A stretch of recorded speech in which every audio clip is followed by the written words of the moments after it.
అన్నదాత సుఖీభావ పథకం కింద ప్రతి రైతుకు ఏటా 20,000 రూపాయల అందించేలా కేటాయింపులు చెప్పామనడానికి గర్విస్తున్నాం అధ్యక్ష.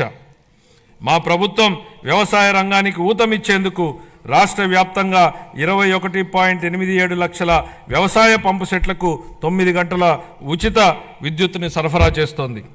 చేపల వేట నిషేధ కాలంలో మత్స్యకారులకు అందించే ఆర్థిక సహాయాన్ని 10,000 రూపాయల నుండి 20,000 రూపాయలకు రెట్టింపు చేస్తామనే మేనిఫెస్టోలోని మరొక హామీని నెరవేర్చడానికి తగిన కేటాయింపులు చేశామని సంతోషంగా ప్రకటిస్తున్నాం.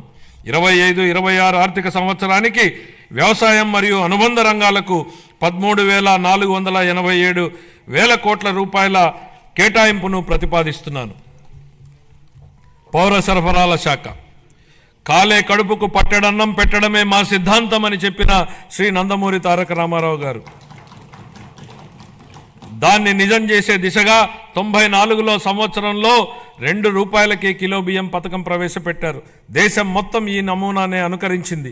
మన రాష్ట్రంలో ప్రారంభమైన ఈ పథకం 3 దశాబ్దాల తర్వాత జాతీయ ఆహార భద్రతా చట్టం 2013 రూపకల్పనకు ఆధారమైంది.